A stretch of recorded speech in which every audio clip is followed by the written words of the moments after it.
যদি বুকটা চিনে দেখার মতো দেখতে কান্নার সমুদ্র হয়ে যাচ্ছে। তোমাদের দুজনকে বলছি এখনো সময় আছে, ইচ্ছা করলে একটা বাঁচতে পারো, কিন্তু এরপর আমার একই তোমার চোখ ছলছল করছে কেন? তোমার জন্য বেশি কষ্ট হয়। এত লেখাপড়া শিখে তুমি কিছুই শিখলে না, চোখ ছিল দেখলে না, কান ছিল শুনলে না।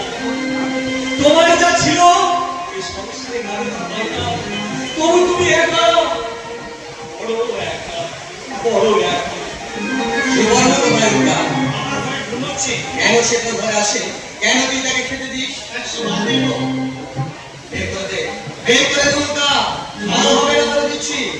আমার ছেলে আমার গুলি ধরবে না, আর একজনের কোথায় চলবে, আর একজন তাকে কৃষ্ণ নাম শেখাবে। হতে দেবো না। আমার ছেলেকে আমি জমের মুখে তুলে দেবো, তোমার পরকে দেবো না। আমার কাছে আসে বলে এই ভর সন্ধ্যারে এক ছেলেকে তুমি জমের মুখে তুলে দিয়ে যা নিয়ে যাওয়া করছে, বেরিয়ে যাবে আমার ঘর থেকে। তোমাদের পর ওরে অকৃতজ্ঞ, যা নিয়ে যা। তাই না আমার ছেলে যদি আমার ঘরে আসে, আমি সিন্ধুকে তুলে যাবে। আবার যদি আসে আমার কাছে, আমি তাকে আসবে না, তোর ভয় নেই। যত সব অকৃতজ্ঞের পর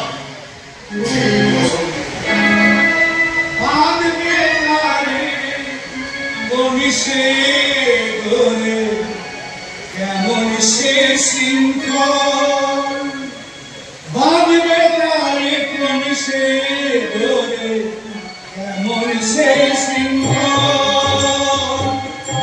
জানিস যদি বল রে তোরা, জানিস যদি ভাববে তারে, কোন সে ধরে কেমন সে শৃঙ্খল। জানিস যদি বলবে তোরা, জানিস যদি বলবে, জানিস যদি বলবে তোরা, জানিস যদি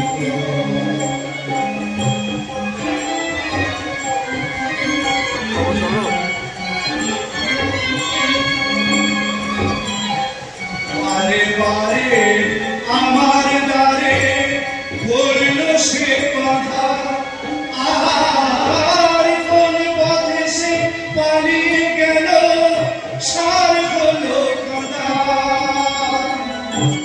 বারে বারে আমার দ্বারে বলল সে কথা, আর কোন পথে সে পালিয়ে গেল, সার হলো কাদা।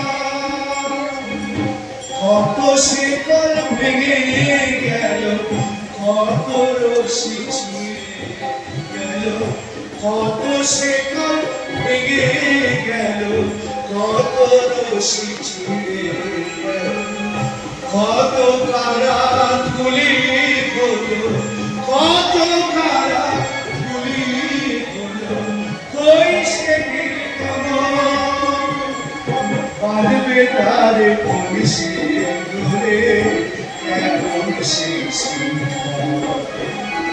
পারবে তারে পুলিশে ধরে কেমন সে আমি তোমায় হত্যা করবো নির্বোধ।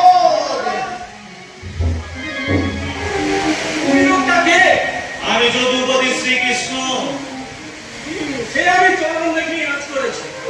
আচ্ছা, আপনাকে দেখতে তো খুব সুন্দর, কিন্তু স্বভাব কেমন মিস্ত্রি কেন?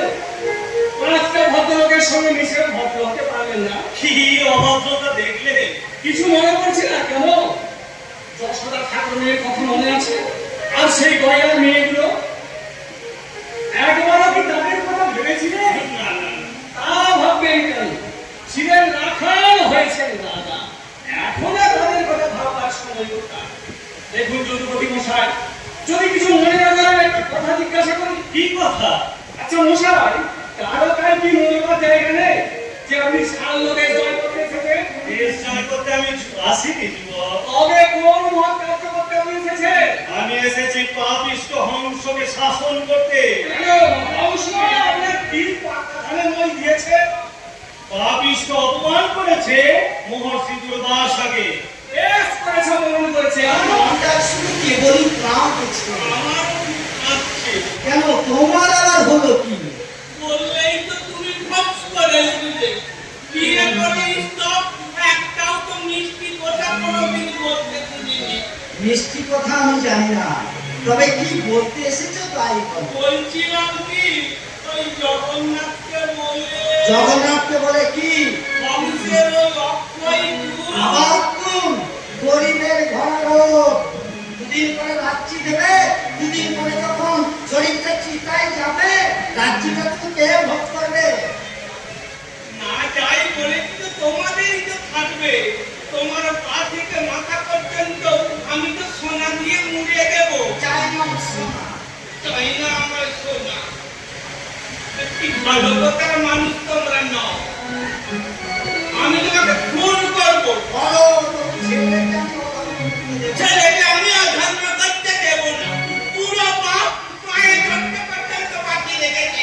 তার কথা অমান্য করা কত বড় অধর্ম। দেখো বেটাকে আমি ত্যায্যপুত্র করবো। সত্য বল, সব সত্য।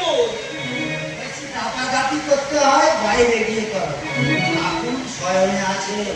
ঠাকুর না করাবি। চুপ, উনি হচ্ছেন পূর্ণ ব্রহ্মনারায়ণ।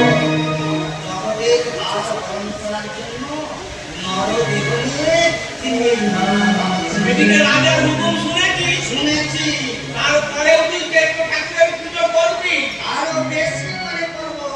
রাজার মাথা খারাপ হয়ে দিল, আমার মাথা খারাপ চুপ হয়ে কর। দিল। এত লোকের মরণ হয়, তোর যে কেন হয় না বুঝি না। তোমার কষ্ট হবে বলে। কাটতে ভাঙা বলি।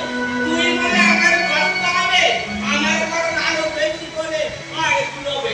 এখনো বলছি, যদি ভালো চাস তো ওই অক্ষয় গুণ আর সে কথা তুমি বুঝতে পারছো না। বাল্যবন্ধুর ছেলে ঠিক রাজত্ব। আপনি এখানে কেন এসেছেন? আপনার বাল্য বন্ধুকে নিয়ে আপনি বেরিয়ে যান।